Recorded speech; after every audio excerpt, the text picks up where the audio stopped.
Get started here. At the very beginning of my introduction, I showed you a picture of an old barn from my memory as a kid. Not my barn, just a barn that's now crumbled. And it really is because of that I contacted the Michigan Barn Preservation Network to see if somebody would be interested in coming up to talk about barn preservation and what they do. But also the barns of the UP or lack thereof, or what could we do to preserve barns. And I was contacted by Kristine Ranger here. Kristine is a gifted educator, coach, and facilitator, providing winning solutions to transform people, teams, and organizations across the Midwest. She's an early adopter of innovative instructional techniques that support her consulting assignments with relative academia and industry experience. Her methodology of deliberate practice impacts the entire workforce and improves performance at all levels. In other words, shift happens. I like that a lot. She's coached numerous agripreneurs in marketing and business development initiatives, and in her role as an ag HR specialist and coach, which I didn't know there was agriculture HR. I'm glad to know that it exists. And she has a master's degree in adult education. I couldn't find out where. South Dakota State. Jackrabbit. We have a jackrabbit with us, folks. All right. She is a board member of the Michigan Barn Preservation Network, the Capital Area Literacy Coalition, and is also a member of the Society for Human Resource Management and the Michigan Association of Parliamentarians. So, would you please welcome from DeWitt, all the way from DeWitt, Michigan, Kristine Ranger.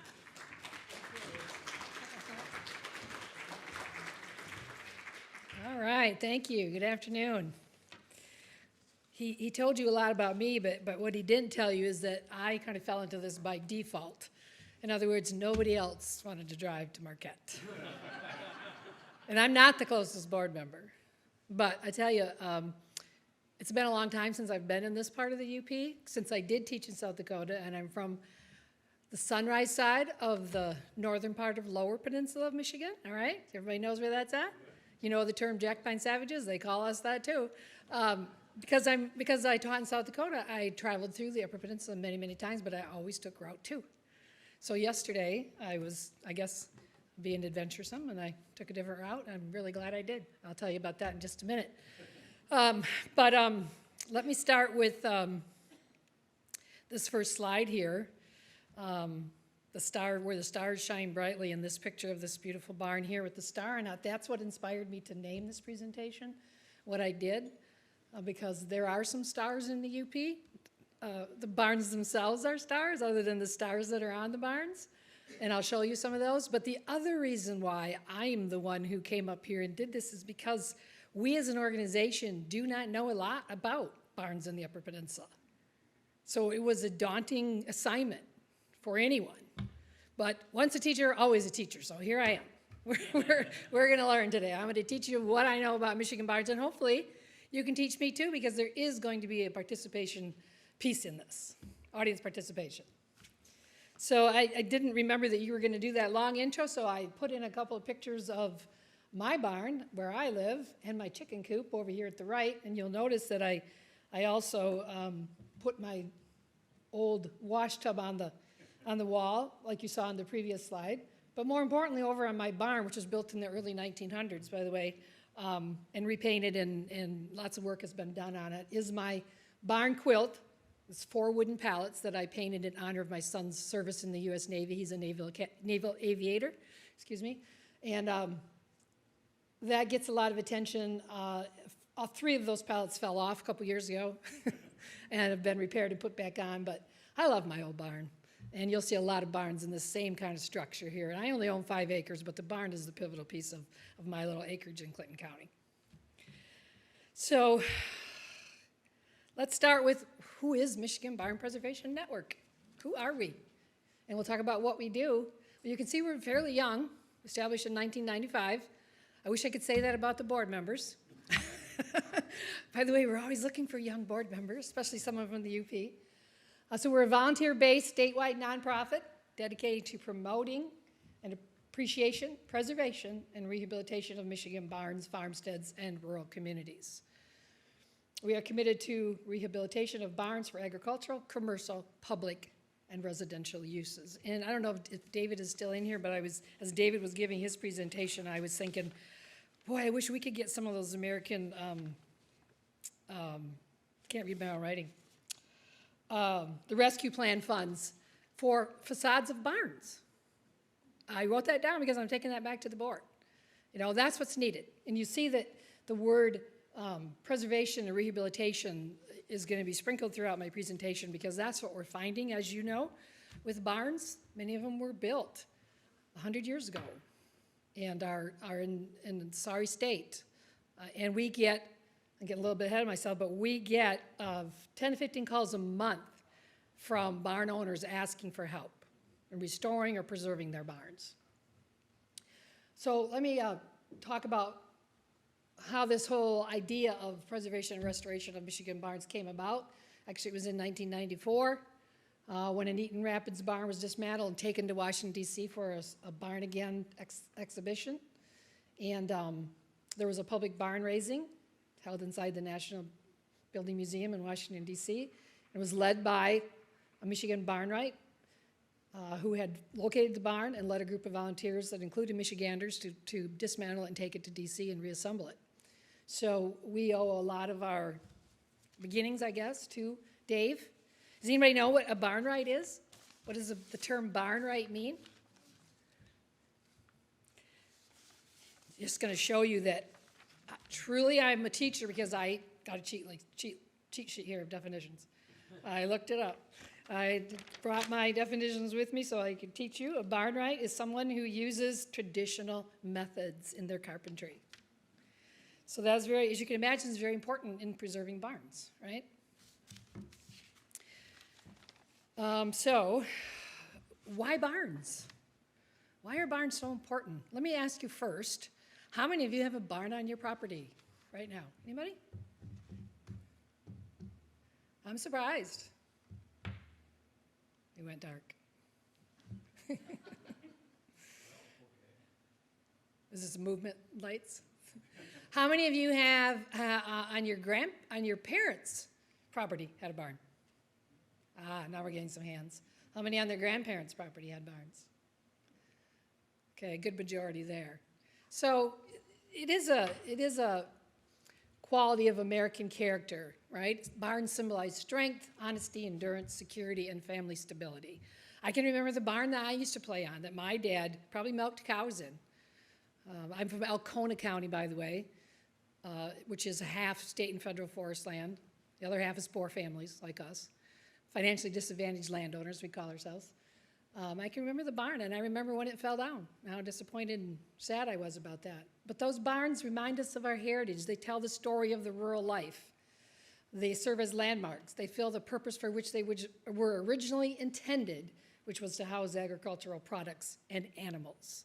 My barn house has housed rabbits, 4-H lambs, and our horses that were used for 4-H and just for recreational purposes. But before that, it was a dairy barn, which many of the old barns were, because we know that many early farm families and settlers grew their own food, milked their own cows for butter, et cetera, et cetera. So they're still important today. And there's a whole group of folks on Facebook. If you're on Facebook, I think there are 3 Facebook groups dedicated to people who take pictures of barns, who talk about them, who talk to each other about how we can preserve barns, where can we find money for that, who's doing what, where are the people that we can hire to do this. And a lot of that's on our webpage for Michigan Barn Net, which I'm going to tell you about in just a minute. But I wanted to show you this. This is one of our premier projects that we do in Michigan Barn Preservation Network. That's a picture of last year's calendar. I have a copy of one up here, but every month is a picture of a barn that someone has taken and gotten a little bit of information for us so that we can feature it in our calendar. And I am the lucky person who did the 2023 calendar. The person on our board who has done them for many years passed away unexpectedly last spring. Fortunately, it was after he and I had sat down and I had picked his brain for how we do the calendar and preserve that so that we could continue. So that will be out soon. If you're interested, you can go to the website, michiganbarn.net. get a copy of the calendar. Members get a free one. Memberships are available and encouraged and welcome. Also, our other premier program is what we call Barn of the Year, or BOI program. And that is an example there of our sample information piece that you would get off our website that tells you about this program. Why would you want to apply for it? The categories, agricultural life and adapted uses. There's a deadline coming up the end of this month, but we have a big program recognizing Barn of the Years every year at our annual meeting in March on campus, and the Upper Peninsula has had some applicants, and I'm going to show you those winners. So that, as I said, that information can be found at mibarn.net, And I wanted to just quickly talk about a little bit more about the organization. The three most common questions that we get are up here on the screen for you. Is there any funding for barn restoration? There's not through our organization currently, but we have started a fundraising for an endowment and have not decided what those funds would be used for. It's a possibility that they would be used for restoration and rehabilitation of barns. That's yet to be seen. This is a picture of that process in the works. The other second most common question that we get on our website is, how can I find someone to fix my barn? And we have a whole listing of contractors on the website. Again, looking for contractors in the Upper Peninsula, because we get requests from barn owners in the Upper Peninsula. And because you can imagine, the contractor isn't going to likely drive up here from downstate. So we're looking for contractors that we can add to our contractors list. They get premier promotion, and they'll be in the calendar this year too. And when we have a award winner, a Barn of the Year award winner, and a contractor has worked on that barn, we want to recognize them for their efforts there as well. So they play a very important role in our organization. And then the last question that we get asked all the time: why are barns red? Does anyone know? Yes. Yeah, why was it cheap? What made the color red? Yes, rust, right? Yeah, that's right, it was cheap. Everybody had rust and stuff laying around, right? So they would put rust in their paint, and that turned the paint mixture red. So that came from the European settlers. They did it in Europe for many, many years, and so we just can assume that tradition was carried on. And then that was before whitewashing became popular. And then we saw the whitewashing of houses and some whitewashing of barns, but mostly red. And red paint still is cheaper. If you go to Tractor Supply, and be your big 5-gallon bucket of red paint, it's usually the best buy. So I just said something that I was going to talk more about. I'll come back to it. Oh, my glasses. Yes. Sorry if I annoy you by putting my glasses on, taking my glasses off. Doesn't it suck to get old? I had my vision corrected so I could see good up close. But I got to put them on to see all of you and your smiling faces out there. So I'll be putting my glasses on and taking them off. I guess there's a fourth question I wanted to talk about real quickly that we get asked all the time that kind of goes along with what I've been talking about, and that's, can this barn be saved? Can this barn be saved?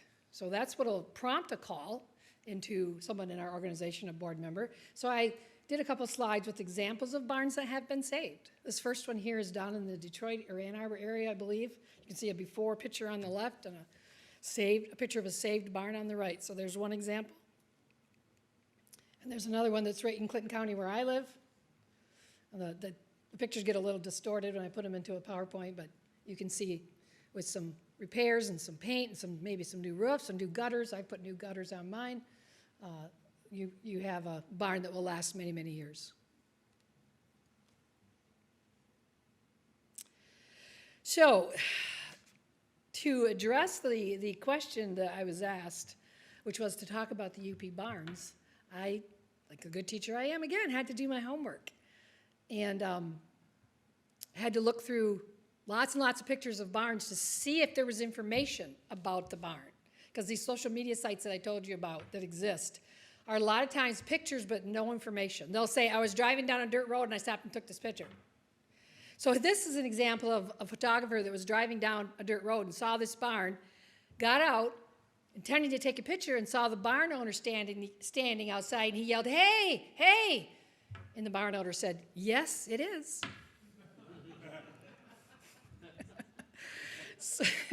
So we can assume that that photographer was able to get some information about this barn, but often that's not the case. Oftentimes they don't even remember where they were at when they shot the picture, and they snapped the picture. And they take it with their cell phones, which doesn't result in a good enough picture with a strong enough resolution for us to use it in our calendar, for instance. So we have a big challenge ahead of us of finding photographers who are willing to take barns and gather a little bit of information about them and share them with us, or encouraging those who have this love of chasing barns down and taking pictures to gather little information. And you know, if you take it with your phone will tell you your GPS settings. Did you know that? On your picture and your camera on your phone, it'll tell you your GPS settings. So you can always go back and find out where that barn was at if you take it with your cell phone, your smartphones. So I'm going to talk about this challenge again in just a little bit later. But I wanted to start here with some barns of Mackinac County, because there was a gentleman, a professor at Central Michigan University, who did a study for, well, I think it was for his own pleasure, but he shared the results with Barn Preservation Network. It was by Dick Dietrich. I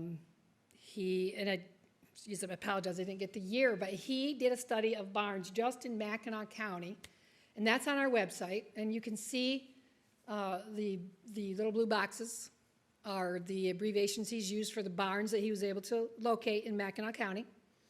And the circled ones are the ones I'm going to talk about very quickly. But what's really cool about this is, as I was sharing, that most of the time when I drive across the UP, I take Highway 2. And yesterday I was feeling a little more ambitious and thinking, I think I'll head north and then cut across. And I'm glad I did, because I went through this area. I took the highway over to Newberry, where my father-in-law used to hunt deer, and stayed in Seney last night. Very scenic route. I don't know if that's where the name Seney comes from. You have some very strange town names, I must say. You can help me pronounce them when we get to that point. So there are several barns with history, so that's why I thought it would be fun to show this to you real quick and talk about the little bit of information that I could glean about barns. So let me see if I still have that here. Here we are with, this is what it looks like when you go to MichiganBarn.net website. And the counties that I wanted to look at, I went through Brevert Township the townships I want to talk about. Brevert Township in Mackinac County. Oh, that picture's not showing up good at all. Darn, why would that be? Where's our tech guy? Why would this picture be so terrible here? There it is. All right. So this barn was built in 1923. I don't know, can you read that? You want to read that? Okay. Then I can leave my glasses on and do it this way. So hand-hewn logs from wood that was on the property, which I've been guessing is often the case. Rough sawn boards. Foundation is concrete, which is unusual. Usually foundations are made from stones found on the property. It had a large haymow. It housed a team of horses as well as cattle. Equipment was kept when it was in use. There's a partly shingled side to the right that you can see. That was the milk house, where the cattle were milked, where the cows were milked, or milk was taken from the cows, which is the proper way to say that. And then I guess it's missing lots of parts of its roof. So that's a typical barn that I see in a lot of these slides of Mackinac County, of barns I could find in the UP and of the Lower Peninsula as well. And that's why the Michigan Barn Preservation Network exists, because we have to preserve these barns. There's an example of a foundation made out of stone. It's very common. Then I wanted to talk about this one, which was interesting because of some of the additional pictures that are provided here. Built in the late 1800s. Originally a dairy barn again, with a haymow, storage space for workhorses. I'm going to walk over here. So it supports a widely told story that the owner had a remarkable knowledge of engineering. And intended to have this barn remain vertical and last for a long, long time.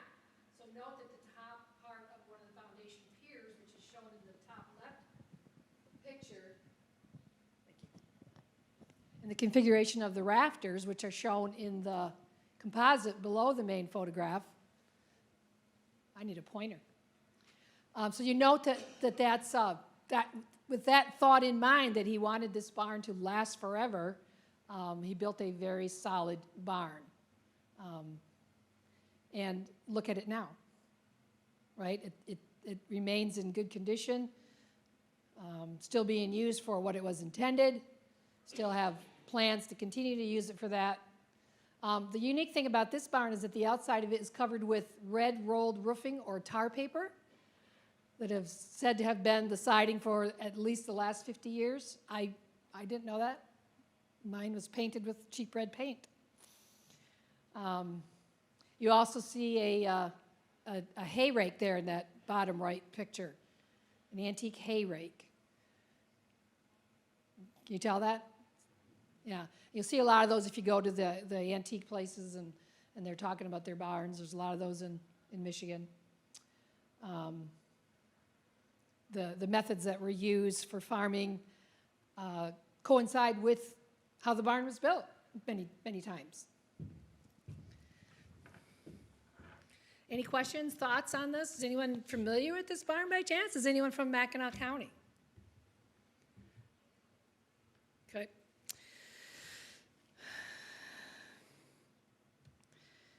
So the other township, Newton.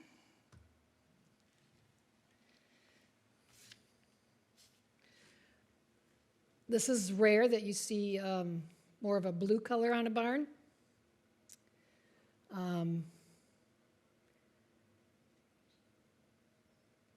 Built in the 1922 time frame.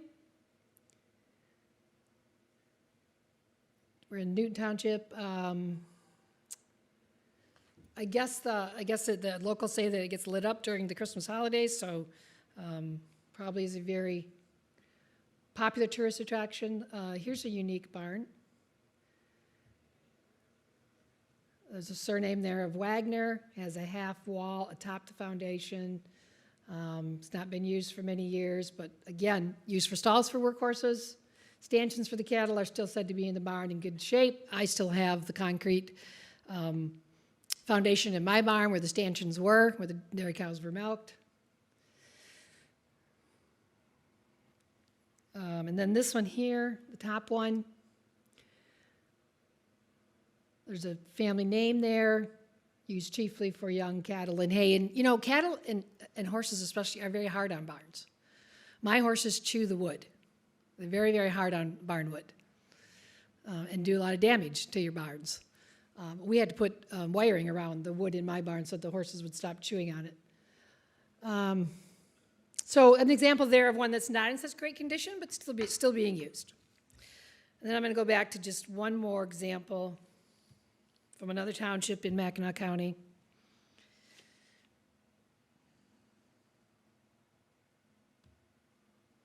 A beautiful barn here. Very unique doors. Windows are all painted, it's well kept up. Let's see what he said about it. Oh, so this one was restored. I've forgotten that. So there's pictures of before and after. Tells the story of how the barn was restored. So it was restored in the late 1900s. You can see what he's calling stratification of the roofing materials atop the rafters, indicative of the methods that were used in such restorations. I'm not familiar with some of these terms. Sawn lumber. My dad had a sawmill. I'm pretty familiar with that term. Most of it, which was original to the barn. You have cedar shales, some asphalt shingles, probably added 50 years ago, and the current metal roofing, which was added during the restoration. So that's good news that in the UP, particularly in Mackinac County, we do have some restoration taking place. I don't know who the restorer was on this one. Be interesting to find out, but that's a beautiful barn. There's a unique, that's what we would have called a Quonset hut. You're shaking your head agreeing with me, yeah. My neighbors had one growing up in Alcona County. But used for a lot of the same purposes. Okay, we'll go back to my PowerPoint here. Any questions on any of those? Anybody want to add anything that they might know about them?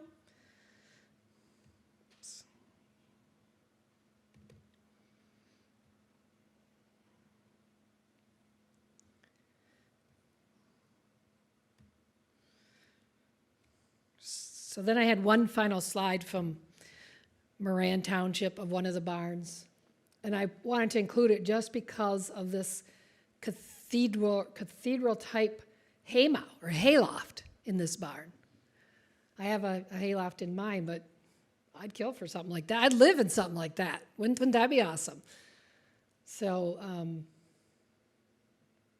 that's a general sampling of barns and information that I could find in one of your counties up here, the beautiful Upper Peninsula. So I thought I would then move on and talk to you about the stars of the Upper Peninsula, the Barn of the Year award winners, the actual stars. This is Rick and Clairlyn Leedy of Moran, Michigan. Their barn was one of the 6 recognized for Barn of the Year in 2016. And there's their barn. You can see that this is not anything special, right? This is a intended use or a original use barn with needing some restoration. I'm not familiar with this barn or this family because I wasn't a part of the network then. But again, there are different categories and different awards that are given out in different ways that you can apply. So I would encourage you to look at that. Shoot, I had another picture. Oh, it's okay. So we have a couple more, but they're in the rest of my slideshow here, which is where the audience participation starts. Because I don't know a lot about the rest of the barns. Again, I took them off social media, and I was lucky if they had a location. The ones where we didn't have a location, I have that noted. If I know more about it, I can tell you about it, but sadly, in most cases, we don't have a database of barns in either Lower or Upper Peninsula. And we are working on that. It's another initiative of the Preservation Network to get people to register their historic barns. That's on our website. So if you know anything about the barns that I'm going to show here, please jump up and shout, and we'll let you share. This first one is, look at that barn. Has anyone seen that before? Yeah, all right. Do you know where, can you tell us anything about it? Yeah, that's up on the... You want the mic?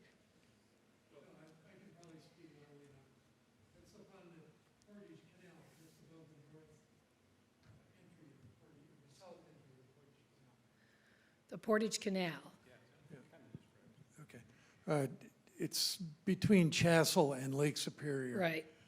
If you come up from the south entry to the Portage Canal, it's probably about 1.5 miles up on the west side of the canal. It's a beautiful building. Yeah. So the family their name is Messner, so we call it the Messner Barn. And I have Keweenaw Peninsula. Is that the Keweenaw Peninsula? Okay. All right, so Chassell is correct. And this barn is very unique in that it was built of sandstone from the quarries in the area. And it was a Distinguished Barn of Michigan Award winner in our award program. But look at that barn. Again, ladies, could you imagine living in that? If that was restored? And hold dances there at one time. probably, you bring up a good point. A lot of barns now are being, what's the word? Rehabbed, maybe? Alternative uses is the word we use in our award program. And weddings, as wedding venues, and dances is one of them. In fact, Ogama County in central Lower Peninsula, central northern Lower Peninsula, just had the Farm Bureau just sponsored a barn dance last weekend. So I hope that's a tradition that we're reviving. So anyway, that's a gorgeous barn. Oops. Okay. All right. Does anybody recognize this barn? Nobody? I have get prizes. All I know about it is it's somewhere near Thompson. But look at that barn. I don't even know what you call that in terms of its structure. Teepee? Someone say? We would say industrious Finlander. Okay. But this one is photographed often, as you can imagine, and I found it several times in the social media pages that I was on. But again, no one had any information. And maybe that's because no one lives near it, so there's, we don't know who to go to. And that's often the case as well, the challenge that we have. This barn is near Eden Junction. Did I get that right? Might be Eben.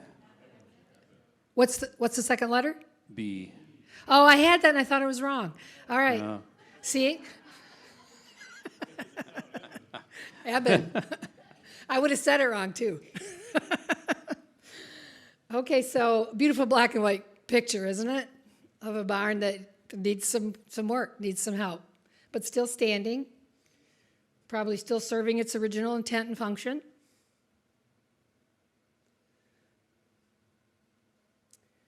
So here's one where we know that it's in, how do you say that? Stalwart. And we know the owners, their name is Hannah, so we call it the Hannah Barn. Seems to have a green roof. It has a concrete foundation. Typically, you would see a couple sets of double doors, and maybe on the other side on this one. Nice winter picture. I think people just love the settings when they see barns. And oftentimes they're looking at that entire setting when they're presenting a picture. It's not the barn so much that got their attention, it's the setting that goes with it. Whether it be a black and white barn on snow like this. And then you should see all the pictures from this fall with the barns, if you can imagine the colors that we had this fall. So if you like barns, you need to join some of these social media sites. This is an interesting barn that we know is somewhere near Whitefish Point, wherever that is.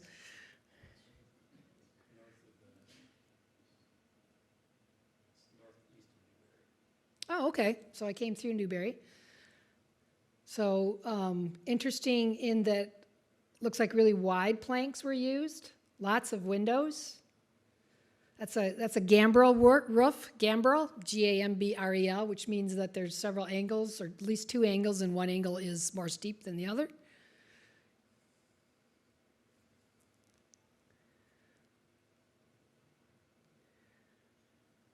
This picture was taken from the Brimley area.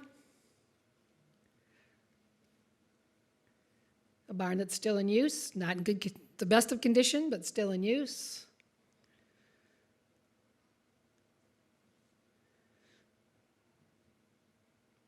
Here's another beautiful barn, Hancock-Houghton area. Is anybody from there? Do you recognize this barn? You sure? I got a coffee cup down here. So look at the foundation on that. Look at the contrasted colors. Look at the condition that it's still in. Again, this must have probably been an immigrant who was thinking, I want my barn to last forever. Did some real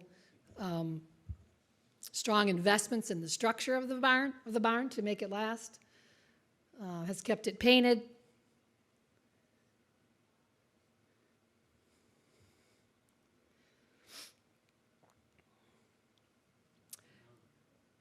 Here's an interesting barn that I was hoping somebody would know something about.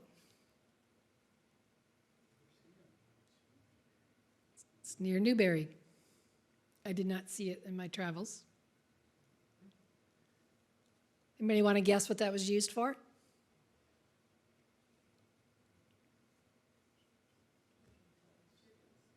Chickens?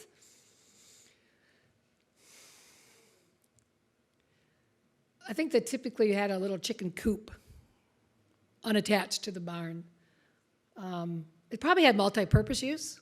I'm guessing it housed horses, probably had several stalls in there for the workhorses, maybe stanchions for the dairy cows. Does anybody know what those things on top are called? Starts with a C. Cupola. Yes, there are 3 of them on this barn.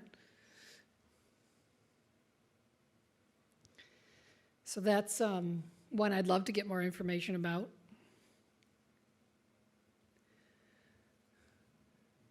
Toivola.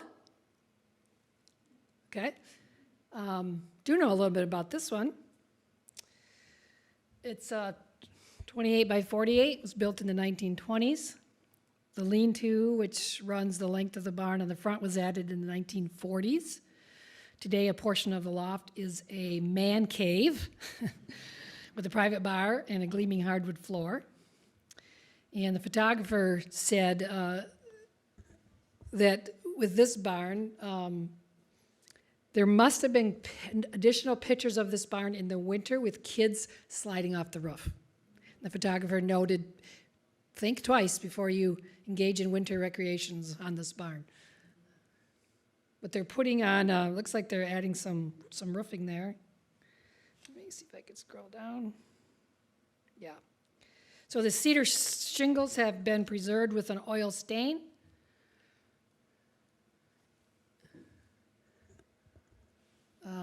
So it gives it that nice color. Old wagon wheel on the side there, that's interesting. I have some of those at my house from South Dakota. Brought all the way back.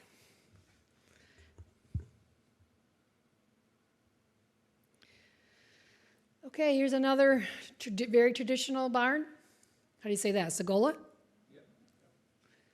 Okay, built into the side of the hill. Stone foundation. Gambrel roof. All the paint has disappeared. Doors are still on it, looks like.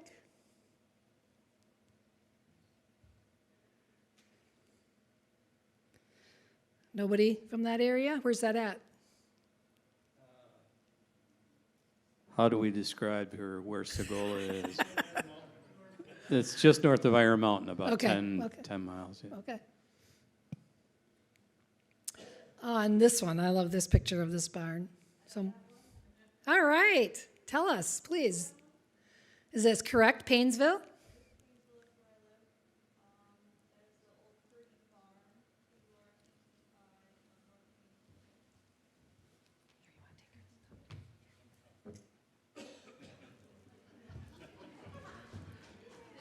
And the winner of the Marquette, or the Michigan Barn Preservation Network mug is Kristine Ojanimi. So is it still in use? No, as far as I know, I think that property is now abandoned. Some family members of that family, I think, are looking at purchasing that property. I live just kind of deep Okay. So the little shed behind it is losing its structure. Yeah. Very distinctive. Do you think a lot of people stop and take pictures of that barn? Yeah. Okay. I found this picture of a set of barn doors, and I thought that was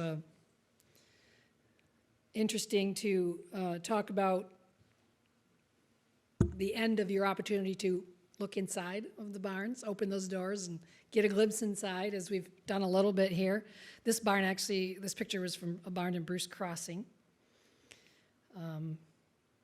As I said, there are lots of barns that shine brightly in the UP. This barn right here happens to be just down the road from me. You've seen barns with family names on them. Maybe not so common here in Michigan. I see them all the time out west when I'm traveling. But this one's just down the road from me. So if you want to learn, quote unquote, more, go to mibarn.net and learn what the Michigan Barn Preservation is doing to restore and preserve barns. And reach out with questions, reach out with contractors' information. Join our organization if that's something that you also enjoy as much as we do. And thank you so much for this opportunity. I'll take questions. Thank you, Kristine. All right. Does anyone have any questions for Kristine? Oh, this young man first, and then we'll get to you. Hi. Hi. I've always really been interested in the barn quilts that you oftentimes see. Oh, yeah. but I don't know much about the cultural context or what exactly they mean. Yeah. Any information about that? I do. Thanks for asking. I actually meant to talk about that when I had the picture of my barn up there because I remember I called it a quilt. It's the flag that I did. It's actually my version of a quilt, but usually in our calendar we have at least one barn that has a quilt on it, which is a painting of whatever the owner chooses. Usually it's cultural related. Might be a symbol of heritage or ethnicity or something. But there is a whole website dedicated to Michigan barn quilts. You can Google it or you can go to michiganbarn.net and we have a link to it on that website. But it's a growing trend of a way to attract tourists and create what's the word I'm looking for? An activity, I guess, for a group, a way to attract people to your community, and with a barn tour, an organized barn tour. So in the lower peninsula, in the Thumb area, I was just over there this week with some work. I saw, just out in the middle of nowhere, 2 barns with beautiful quilts on them.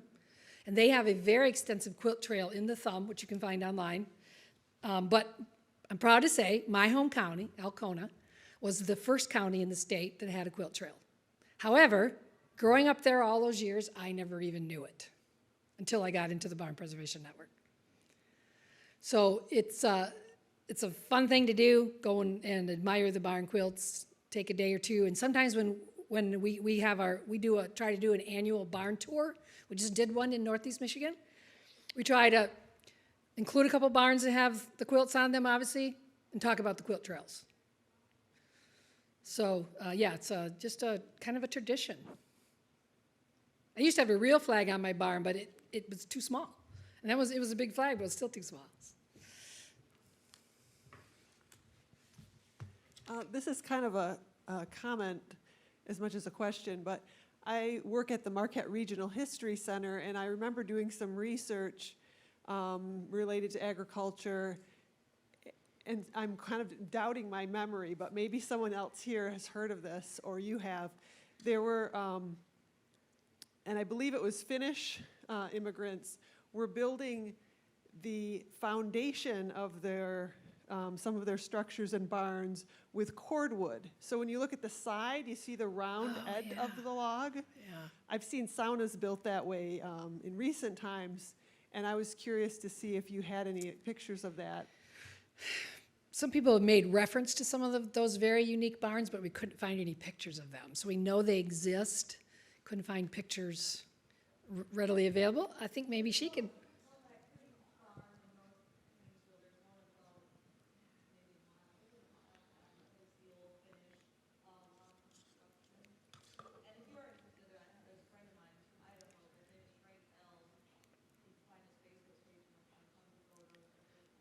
Oh, yeah. Thank you.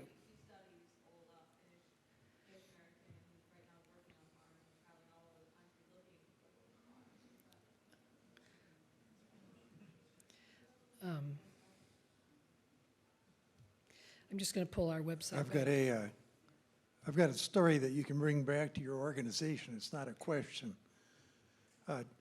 Back in the late 1970s, there was a person who lived north of Iron River, Michigan, who got in trouble with the Department of Natural Resources regarding his casual respect for the game laws of the state. It just happened he was re-roofing, re-shingling the roof of his barn at the time. And the next time the DNR Fire Patrol airplane went over his roof, there was an obscene message permanently emblazoned in the roofing of his barn. I think it's still there. So they have another use, is what you're saying. In the UP, no. Oofta. I did want to comment, you were talking about the gentleman that has done research.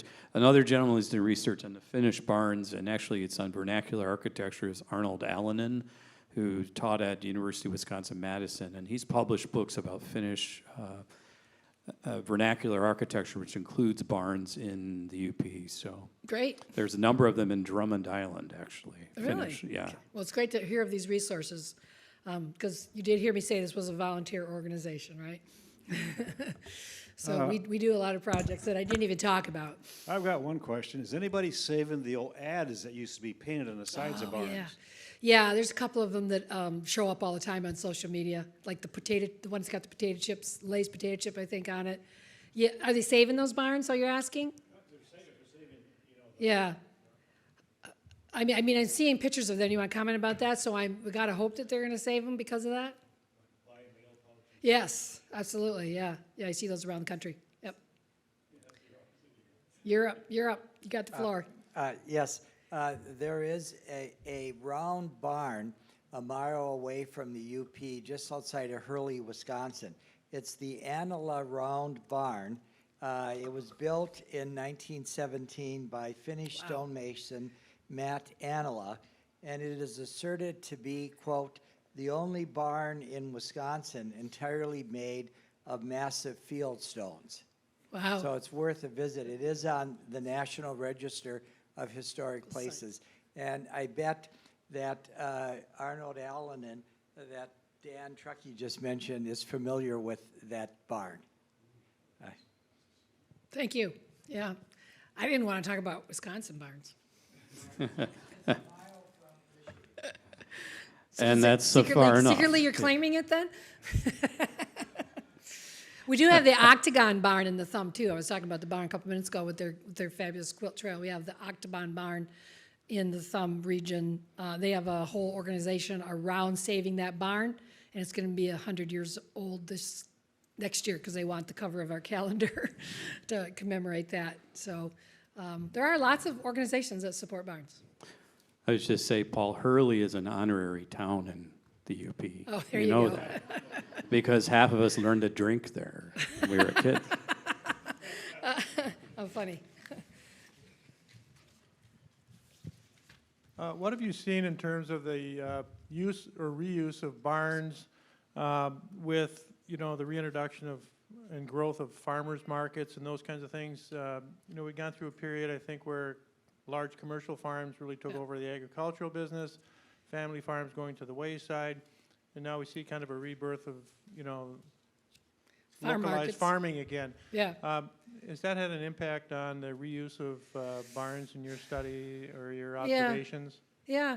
Oh, that's a good question. I can think of a couple of examples where barns are now being used for a new purpose, if you will. So you have the whole category of event barns that I mentioned earlier, which can be weddings or family gatherings or whatever. They're listed on our website as well. There are lots of them around the state. But then you have a lot of cider mills where the barn has been continued use, but now for pressing apples and for a retail shop. So we're selling, items related to the cider mill or whatever. There's one at Uncle John's just north of where I live in St. John's, and across the street, Phillips Orchard. So I think it's a good question. I think maybe that is helping farmers, new farmers, younger farmers, farmers entering the business to think about new ways of using their barn. And who doesn't love to go into a shop that's in a barn? So, yeah, thank you for that question. And we got one more question back here for Mr. Jajic. Yeah, this is a question about barn paintings. Way too many years ago, I recall a guy I went to high school with, Doug Tyler, did a Mona Lisa somewhere in like Oakland County and several other classical paintings on the side of barns. Are those still available, do you know? I do not know. Oakland County, you said? Yeah. If they are, it's a well-kept secret. I might explore that, but I can tell you again, the Thumb has just done a phenomenal job of making their barns a tourist attraction. They have a couple of barns where they've added special lighting inside, and then there's designs on the side of the barn, so when they light it at night, it becomes a piece of art. So I've seen some of that, but not in Oakland County. But we've had some Barn of the Year award winners from there, so maybe we can find out about that. All right. Well, thank you so much, Kristine. This was a really fascinating presentation, and it just shows there's a lot of work yet to be done. Yeah. A lot of work, not just in restoring, but just I love the idea of a database, because a lot of these barns, up here are not on the beaten path. They're on Right. back roads and back 40s, and that's why a lot of them we have never seen before. And it was great opening our eyes to this. So we're all city folks, so we don't know anything about barns, but I don't think so. but yeah, but I'd love to see that database happen. That's a fantastic idea. Yeah. So thank you so much, Kristine. Thank you.